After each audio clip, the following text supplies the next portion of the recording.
Hello, students. Today I'm starting a new series in ICSE 10 biology. That is, I'll be covering all the chapters in short. What to study from every chapter. If the chapter is very tough, I'll teach the toughest part. Otherwise, I'll tell you what to study from each chapter. I'll also solve all the answers at the back, all the questions at the back, so giving you the answers out. So this chapter, endocrine system, definitely you should know what is its use. It is involved in control and coordination. Control and coordination. So control and coordination, there are two systems in your body that are involved. One is your nervous system, other is the hormonal system or the endocrine system. So that's why they will ask you to mark difference between this hormonal and nervous system. Going ahead, we should know the definition of endocrine system. It is not just random words that you should write. You should write these keywords: ductless gland produces hormones. Third point, secretes its secretions into the bloodstream. Three important points. Then definition of a hormone: chemical, again secreted in minute quantity. You should write into the blood, acts on the target organ. Again, important point. I have solved the progress check for you. I think that was pretty easy. Still, you should know.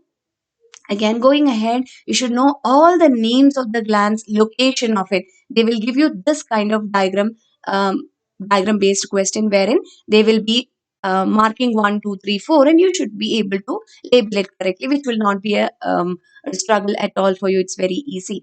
Another thing about all the glands, location to be written as such as given in the textbook. Please don't write in your own words here.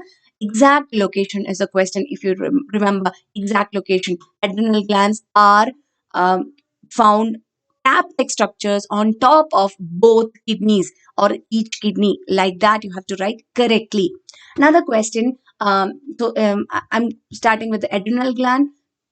The both parts, that is outer part and inner part, produces different set of hormones, if you know, and the name of them: inside part adrenaline, outside part, together two types of hormones, and together we call it as corticoids. Then here there is a usual question: why is adrenaline called as the fight or flight hormone? You end up writing this line, that is, because it prepares the body to meet emergency situations. From there you get only half a mark. The rest of the mark comes from the other point, that is, how does it prepare? By increasing the blood pressure, heartbeat, as well as release of glucose into the bloodstream. These 3 points to be included. Then this is the effects of adrenaline. From here, you should know one thing, that is, all these effects of adrenaline, whatever is given here, is acting of the sympathetic nervous system. Sympathetic nervous system is the one that prepares you for emergencies.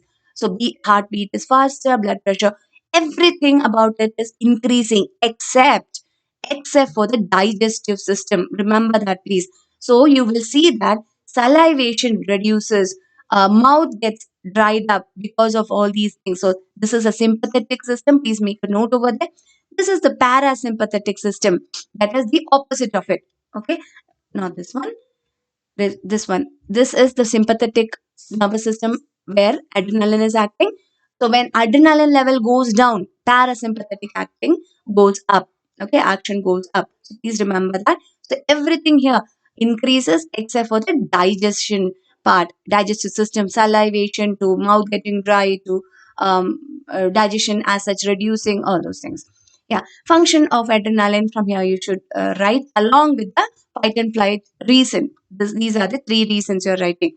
Then cortex, cortisone you're writing. Two types of cortisone, mineralo and um, mineralocorticoid. One type, and what's the other type? Um,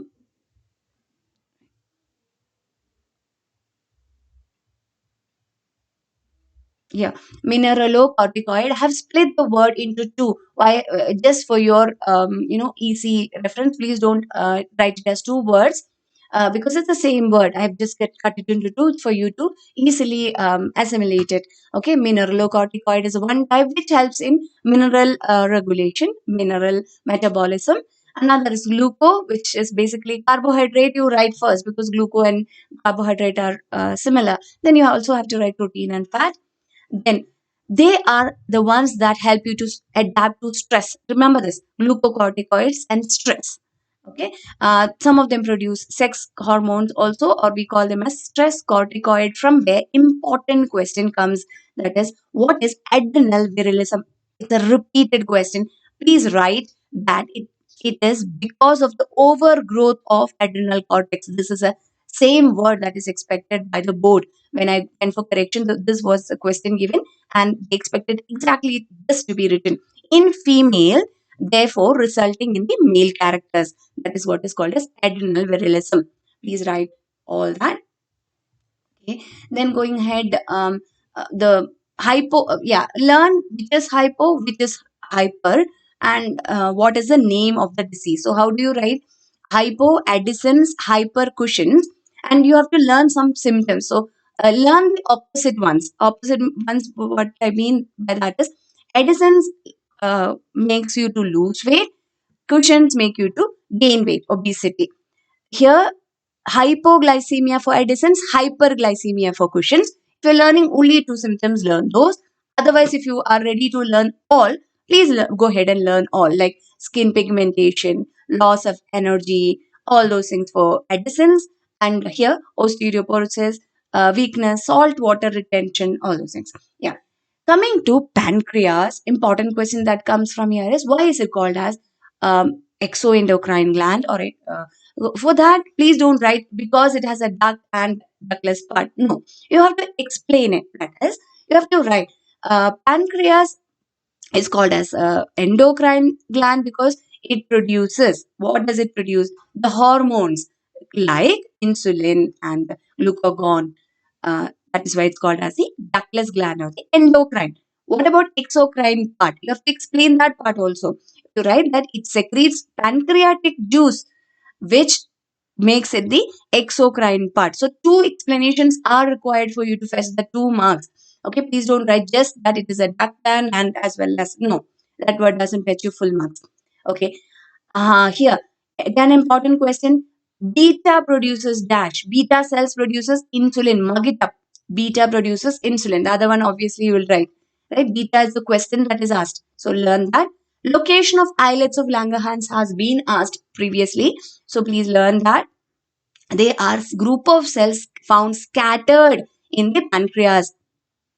Much you should know. Function of insulin, 2 points. Glucose utilization and, sorry, glucose utilization and deposition of extra glucose. Moving ahead, under secretion, from here, what did, so there are two things we are learning. One is under secretion of insulin, another is under secretion, both are under secretion of ADH. One causes mellitus, another causes insipidus. So this is again usually repeated, multiple time repeated question. Differentiate between diabetes mellitus and insipidus. So both are hypo. Remember that both are hypo. And mellitus by insulin, even though I you would feel like, okay, insulin and insipidus, it is the other way. Remember like that. Okay, diabetes mellitus is caused by insulin, diabetes insipidus is caused by hyposecretion of ADH. Yeah, from here there is an odd one out question that comes. They'll give you terms like high sugar concentration, urine loaded with sugar, thirst, weight loss, any four or five. Here loses eyesight is there. Okay, remember this, and along with that some other point like increased appetite or some word like that can be given, and they'll ask you to write odd one out. You should have an idea what they are talking about. So they're talking about the symptoms of a diabetic mellitus, and since they always give this loses eyesight or vision, children will usually write that as the odd one out. But this is a symptom. Remember that and write that it is not the odd one out. Odd one out has to be something that is extra other than this. All right. Yeah, that is what. What is insulin shock? Again, repeated question. Progress check I've done for you so that there is no confusion here. I hope you can see. Yeah. Um, right. Now, from here, this part. Diagram based question can come. They'll give you this diagram. They can take away few words like a glucagon or insulin or any of these terms that markings are there. They can take it away and give you one, two, three, and then ask you to fill it in. So please be very clear with it. If you have any doubts with this, please ask me in the comment box. Very simple it is. I'll explain for you. All right, thyroid gland. Coming to thyroid gland, the most important function, basal metabolism, important function. Other than that, there are other functions like body temperature, mental development, general growth, all that you will write extra. But this is the major function. This can be given for a diagram based again. They will ask you to label thyroid gland, trachea, larynx, etc., which is again in the back of the text as well. Same question. But most important question from here remains this: why in hilly areas um, is it that people have goiter? And you just write because there is less iodine and all that, you don't get any marks, you lose all those marks. So please listen to what the answer should be. This iodine is deficient in the soil in hilly areas, and hence the food grown there has less of iodine. That should be the key point that you're writing. Because again, this is where you get your half and half. Rest you're continuing though, you're writing. And iodine is required for the production of thyroxine. Thyroxine, hypothyroxine, hypoproduction of thyroxine causes goiter. These four clearly you are writing, you get that 2 marks fully. Then, repeated question again is about this cretinism and myxedema. They can ask you the symptoms also. They can ask you which one is seen in children, which one is seen in adult. Be very clear with it. Hypersecretion, exophthalmic goiter. What happens in it? Very easy to remember. Exophthalmic goiter. Exo meaning outward. Ophthalmos means eye. This word you remember, then you should be able to write. No problem there. Okay. Going ahead. Sorry. Yeah, they have clearly given the symptoms there here. So you can study from this instead of trying to learn from here. They have clearly given it here, symptom.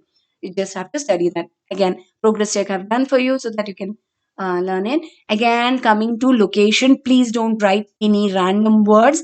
If pituitary gland location is asked, hangs from the base of the midbrain below hypothalamus. Exactly as such. Okay, for thyroid also, for every gland, you're writing as such from textbook. All right. Again, coming back to growth hormone, this is not something that you will forget. Only question that you go wrong is here. Which one causes the person to enlarge their nose, thick lip, all those things, and when is it seen? So over secretion during childhood results in dwarfism and gigantism, and lower deficiency causes dwarfism. But in adult, it's a completely different scenario. Till the child has grown up, there was no problem. Only after growing up, there is a over secretion of growth hormone that causes all these symptoms, and that is called as acromegaly. Acro means height, and megaly means large. So remember that and write it. Repeated question. They can give you sometimes this diagram and ask you to label as sometimes internal exams comes like within your exam, within your school exams can ask you this, but I'm not seen so much for the board examination, right? Now, which part among the pituitary gland? There are two parts, anterior and posterior, and for other organisms there is another mid part also, which is absent in. So read the statement as such. The mid part is called as the intermediate lobe, and it is absent in humans. Those things you should know. All right. What are tropic hormones? Very, very important question. Tropic hormones are the ones that are produced by the pituitary and acts upon which part of the pituitary? Anterior pituitary. Remember this. Anterior pituitary. These hormones act upon other endocrine glands for stimulating its secretion. So these words need to be written. Which all are the tropic hormones? You should be very clear. Please remember, growth hormone is not included in that. So we'll go to that box where they give you, yeah, anterior pituitary. See this? Anterior pituitary produces all these hormones. growth hormone, we'll call it as GH, TSH, FSH, LH, ACTH, all that is produced by anterior pituitary, but GH, growth hormone, is not included as a tropic hormone. So if they give you an odd one out of all these hormones, you should not be confused. All of them are produced by GH. Then how come all of them are produced by anterior pituitary? How come we'll pick an odd one out? So the odd one out is that the rest of them are tropic hormones except for GH. Going back, yeah. Again, in diabetes insipidus, symptom, reason, very, very important. Please don't miss that. Yeah, here from here, oxytocin function. Oxytocin function is given here. Uterine contraction. Again, 1 mark can come. Yeah, I think that's all from the hormonal part. Coming to feedback mechanism. So for feedback mechanism, study this entirely. What exactly is it? It means that if one hormone is less in amount, let's say thyroxine is very less in amount, then who stimulates the production of it? It is done by the thyroid stimulating hormone. Who stimulates the anterior pituitary to produce TSH? It is done by the hypothalamus. So back from front to back, you study that, and then what explanation do you give? You give this explanation that whenever something is in excess, that hormone itself causes gives a negative feedback to suppress the production of it. For example, thyroxine is in too much amount. Thyroxine itself tells the previous other glands, that is the hypothalamus also, the anterior pituitary also, to stop production of thyroxine. That is what is meant by negative feedback. I hope you are clear with that. If you want me to teach that proper, I can do it. Let me know through the comment box. Yeah, the very clearly they have given you a table with what causes, what are the principal action under and over secretion. Be very thorough with it. That's all this chapter is. But then I told you which all are the repeated questions, so you should be able to do well. Any doubts, please connect with me. Thank you. I'll be continuing with this series. Next video will be on all the question answers from the same chapter, textbook answers. So I'll be posting that as well. All chapters I'll be covering. So if you want me to do which chapter do you want me to do next, can let me know. If your school is doing some other chapter, you can let me know as well. Thank you.